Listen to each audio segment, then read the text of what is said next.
নমস্কার বন্ধুরা। এখন লক্ষ্য করলে দেখবেন যে প্রতিনিয়ত একটা কথা চালু আছে যে হিংসায় উন্মত্ত পৃথ্বী, নিত্য নিঠুর দ্বন্দ্ব। প্রত্যেকের সঙ্গে এই ভোটের আগে অকথা কুকথার যেন একটা ফুলঝুরি দেখতে পাবেন।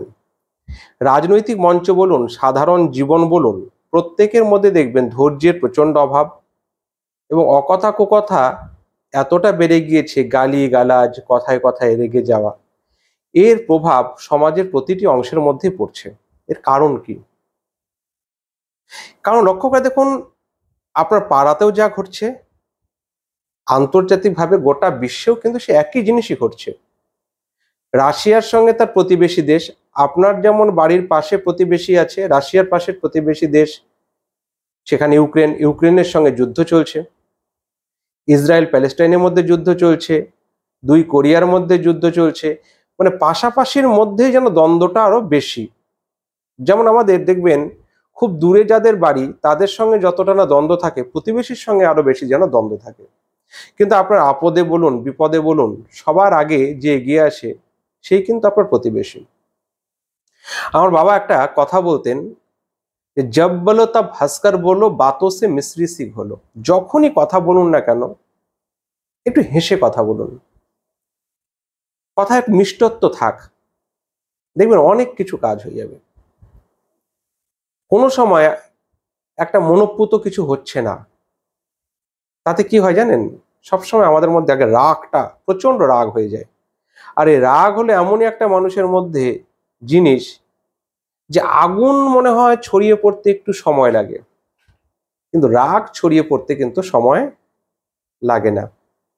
গীতাতেও রয়েছে ক্রোধাৎ ভবতি সন্মোহ। ক্রোধ থেকে মানুষের মধ্যে এতটা সম্মোহন হয়ে যায়, সে কি করবে আর না করবে সে আর স্থির করতে পারে না।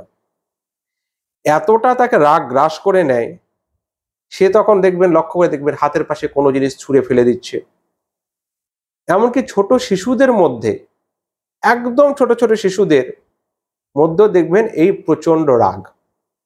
এর কারণটা গোড়া থেকে ভাবুন। আমরা কি করি বড়রা জানেন? বড়রা ছোটদের যখন রাগ হয়, জেদ হয়, তখন আমরা ওর গালে দুটো চড় কষিয়ে দিই। এতে কোনোদিন তার রাগ কমে না, কোনোদিন তার জেদ কমবে না। তাকে কি করতে হবে? কিছুক্ষণের জন্য তাকে একা ছেড়ে দিন, তাকে ঠান্ডা হতে দিন। এবার ঠান্ডা যখন হবে তখন তাকে বুঝিয়ে বলুন। তার রাগটাকে প্রশ্রয় দেবেন না। কারণ ওই একবার রাগের, সে কি চাইবে? সে স্কুল থেকে আসছে, সে আইসক্রিমের একটি দোকান দেখলো, আইসক্রিম চাই, কুরকুরে চাই, এরকম তার চাই অনেক কিছু থাকবে। আপনি তাকে আইসক্রিম কিনে দিলেন, কুরকুরে কিনে দিলেন, কোল্ড ড্রিঙ্কসের ক্যান কিনে দিলেন, সে কন্টিনিউ একটার পর একটা দেখবেন খেয়ে যাবে, এবং খেয়ে গিয়ে বেমালুম সেগুলো ভুলে যাবে। আর সবচেয়ে বড় আশ্চর্যের কথা, যখনই সে পাবে না দেখবেন তার রাগ হয়ে যাবে।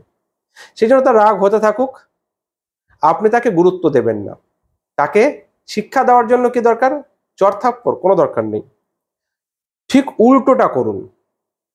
তার যে ছোট ভাই বোন আছে, এবার তার হাতে নিয়ে এসে দিয়ে বলুন যে এর আগে তুমি খেয়েছিলে, তোমার ভাই বোনকে দাওনি, এবার এই আইসক্রিমটি তুমি তোমার ভাইকে দাও, অথবা তুমি তোমার বোনকে দাও। তখন সে বুঝতে শিখবে যে শুধুমাত্র এই পৃথিবীর সবকিছু আমার একার খাওয়ার জন্য নয়, সবাইকে দিয়ে খেতে হবে। সে যদি একাই সবকিছু পেতে শুরু করে না, তার মধ্যে একটা একাকিত্ব, একটা অমিত্ব সৃষ্টি হবে। একে ইংরেজিতে বলে মেগালোম্যানিয়াকনেস। অমিত্ব তৈরি হবে যে আমার এই জিনিসটা চাই। এবং আস্তে আস্তে দেখবেন, লক্ষ্য করে দেখবেন, সে মেলায় গেলে এর আগে তার একটি কি চাই?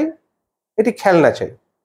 এরপরে সে দেখবেন ব্র্যান্ডেড খেলনা, এই ব্র্যান্ডেড এই গাড়িটি চাই, ব্র্যান্ডেড চশমা চাই, ব্র্যান্ডেড জুতো চাই, ব্র্যান্ডেড শার্ট চাই। এই রকম একটি কিম্ভূত কিম্বাকার প্রজাতি সে হতে শুরু করবে। তখন কিন্তু আর তাকে আপনি কন্ট্রোল করতে পারবেন না। লক্ষ্য করে দেখুন, কথায় কথায় বাসে হোক, ট্রেনে হোক, যাতায়াতের সময় লক্ষ্য করবেন, খুব তুচ্ছ কারণ নিয়ে হয়তো একটি সিটে মানুষ আধ ঘন্টা বসবে, এই নিয়ে কলার ধরে একে অপরের প্রতি যেভাবে খড়গহস্ত হয়ে ওঠে, একটু বাস থেকে নেমে গেলে যারা পরস্পর এত মারামারির জন্য প্রবৃত্ত হচ্ছিল, মানে মারামারি করবই, বিশাল আত্মসম্মান যেন চলে যাচ্ছে, বাস থেকে নেমে গেলে কিছুক্ষণ পর একে অপরকে আর হয়তো চিনবেও না। এর কারণ কি? এর কারণ হলো আমাদের মধ্যে এমন একটা জিনিস আস্তে আস্তে আস্তে আস্তে জমে যাচ্ছে। এখন সমাজেও লক্ষ্য করুন যে সমাজে একটি বিতৃষ্ণা, হিংসার একটা বাতাবরণ দিনের পর দিন। কারণ মানুষ কাকে শ্রদ্ধা করবে? মানুষ তো একটা শ্রদ্ধা করার জন্য উপযুক্ত পাত্র চাই। কোথায় বিদ্যাসাগরের মতো শিক্ষক, আচার্য প্রফুল্লচন্দ্র রায়ের মতো শিক্ষক, জগদীশ চন্দ্র বসুর মতো শিক্ষক? নেই। নেতাজি সুভাষচন্দ্র বসু, চিত্তরঞ্জন দাসের মতো রাজনীতিক নেই, রবীন্দ্রনাথের মতো মনীষী নেই। তবে শ্রদ্ধা করবে কাকে? কারণ এগুলো কেন হচ্ছে আগে বুঝে দেখুন।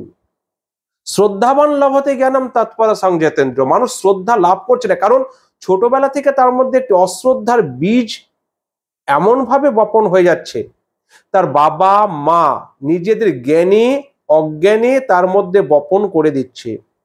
তা যখন মহিরুহ হয়ে উঠছে, প্রথম অশ্রদ্ধায় কিন্তু তাদের প্রতি যাচ্ছে।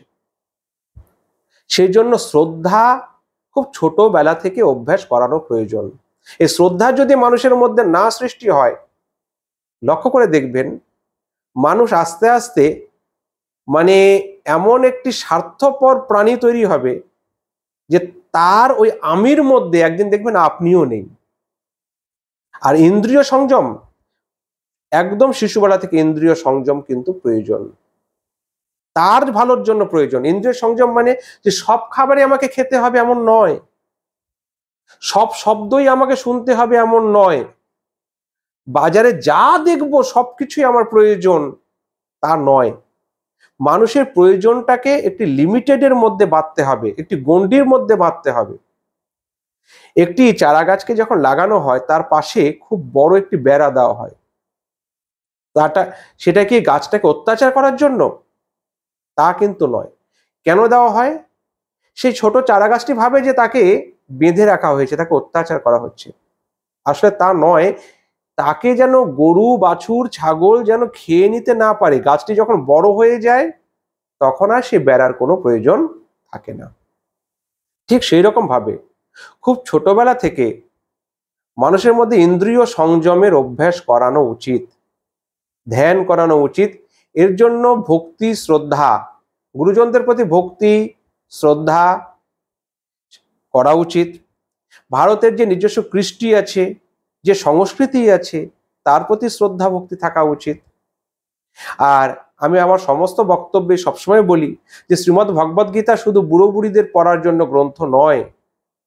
শ্রীমদ্ ভগবদ গীতা যে কোনো ছাত্রছাত্রীদের বিশেষ করে পড়া উচিত। কারণ সেখানে খুব সুন্দরভাবে বলা হয়েছে যে তুমি কর্ম করে যাও, কর্মে তোমার অধিকার, ফলে নয়। আমরা সবসময় ভালো রেজাল্ট হবে বলে আমরা পড়াশোনা করি, পড়াশোনা করলে তার ফল ভালো রেজাল্ট হবে, এটা স্বাভাবিক। যে যেমন কর্ম করবে সে তার ফল সেই রকম ভাবেই পাবে, এর কোনো বিকল্প নেই। সেই জন্য আমাদের সবসময় একটা জিনিস খেয়াল রাখা উচিত যে আমরা যেন আমাদের যে কাজটা করছি তার ফোকাসটা যেন সঠিকভাবে থাকে, যে বাক্যটা বলছি সেটা যেন শ্রদ্ধাপূর্ণ হয়। আজকে যদি আমি একজনকে অশ্রদ্ধাপূর্ণ কথা বলি, কাল আমাকেও কেউ অশ্রদ্ধাপূর্ণ কথা বলবে। আজকে যদি আমি একজনকে ঘৃণাসূচক কথা বলি, কালও আমাকে কেউ ঘৃণাসূচক কথা বলবে। এ কমবে না, আস্তে আস্তে বাড়তে থাকবে, একটা ঘৃণার পরিবেশ তৈরি হবে।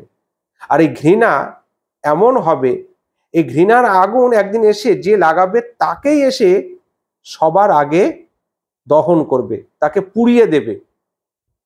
একটা সময় এসে দেখবে যে জীবনে শুধু ঘৃণার আগুনেই, শুধু আগুনই লাগানো হলো, তার থেকে বরং সেই আগুনের উপর যদি জল সিঞ্চন করা যায়, সেই আগুনটাকে যদি জল দিয়ে নেভানো যায়, তা অনেক শান্তির, তা অনেক আনন্দের। সেই জন্য আমাদের প্রত্যেকটি কর্ম চিন্তা ভাবনা, কেউ অন্যায় করলে কি প্রতিবাদ করবো না? হ্যাঁ, প্রতিবাদ অবশ্যই করব, কিন্তু সেই প্রতিবাদ যেন অকথা কুকথা না হয়, গালিগালাজ না হয়। সে প্রতিবাদ করার জন্য সবচেয়ে যে ভালো অস্ত্র সেটা হল উপেক্ষা করা, তাকে গুরুত্ব না দেওয়া। কারণ লক্ষ্য করবেন, হাতি যখন একটা রাস্তার মধ্যে দিয়ে চলে যায়, অসংখ্য পাড়ার যে কুকুর থাকে, নেড়ি কুকুর, তারা হাতির পিছনে চিৎকার করতে করতে যায়। তাই বলে হাতি কি কখনো সুর উঠিয়ে ওই কুকুরদের তাড়া করে? কোনোদিনও তাড়া করে না।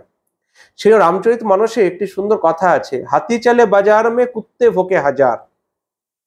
হাতি যখন বাজারের মধ্যে দিয়ে যায়, হাজার কুকুর তখন চিৎকার করতে থাকে, সাধুও কা দুর্ভাব নেহি জব নিন্দে দুরাচার। আপনি যদি প্রকৃতপক্ষে সাধু হন, আপনি যদি প্রকৃতপক্ষে ভালো মানুষ হন, তাহলে আপনার তাতে চিন্তা করার কোনো প্রয়োজন নেই। আপনি সঠিকভাবে আপনার কাজটা করে যান। শুধু নিজের অন্তর থেকে এই বিশ্বাসটুকু রাখুন যে আপনি যে কাজটি করছেন সেটি সঠিক কাজ করছেন তো, আপনি যে কাজটি করছেন সেটি জগতের কল্যাণ করছে তো, বহুজন সুখায় চ বহুজন হিতায় চ, বহুজনের সুখের জন্য বহুজনের হিতের জন্য করছেন তো। শুধুমাত্র আত্মসুখের জন্য যদি কাজ করেন, তাহলে আত্মসুখের জন্য যদি কাজ হয়, সে কাজ দুদিনের সুখ। কিন্তু বহুজনের সুখের জন্য যদি করতে পারেন, সেই সুখ আপনাকে লং টাইম এফেক্ট দেবে, আপনাকে বহুদিন যাবত ফল দেবে। জীবনে একটা জিনিস খেয়াল করে দেখবেন, যে কোনো পলিসি দুই রকমের হয়, একটা শর্ট টার্ম পলিসি, একটা লং টার্ম পলিসি। আপনি মানুষের উপর রাগবেন না, ঘৃণা করবেন না, অন্যায় হলে খুব কম কথায় প্রতিবাদ করবেন, নিজের মাথা সবসময় উঁচু রাখবেন। তাহলে কি দেখবেন, তাহলে লক্ষ্য করে দেখবেন, এক সময় মানুষ আপনার সামনে মাথা নত করতে বাধ্য। যে অন্যায় করেছিল সে আপনার সামনে মাথা নত করতে বাধ্য। আর আপনি, সে চিৎকার করছে, সে কুকথা বলছে, আপনিও তাকে কুকথা ফিরিয়ে দিলেন। এতে কি হবে? তার কুগুণগুলো আপনার মধ্যে প্রবেশ করলো।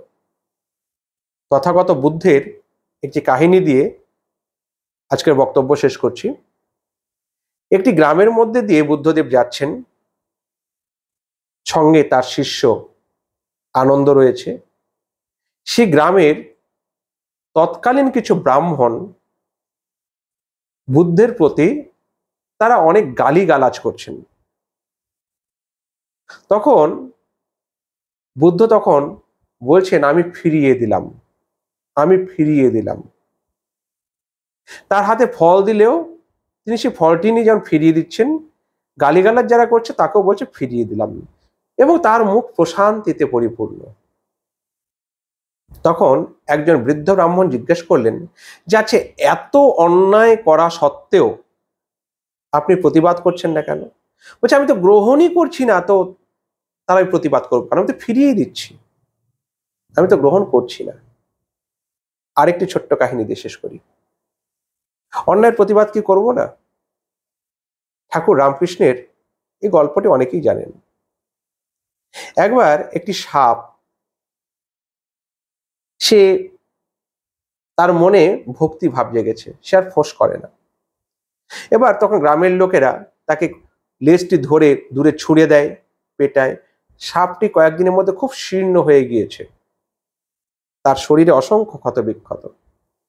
তখন সে বলছে, হে ভগবান, আমি তোমার নাম করে কি পেলাম? তখন ভগবান বলছেন যে, আমি তোকে ছোবল মারতে মানা করেছিলাম, কিন্তু ফোঁস করতে তো মানা করিনি। সেই জন্য ফোঁস করবেন, অন্যায়ের বিরুদ্ধে ফোঁস অবশ্যই করবেন, কখনো বিষ ঢালবেন না। আর সেই ফোঁসে যেন হিংসা না থাকে। চ্যানেলটিকে সাবস্ক্রাইব করবেন। সবাই ভালো থাকুন। কে কোথা থেকে দেখছেন জানাবেন। ওং নমো ভগবতে বাসুদেবায়।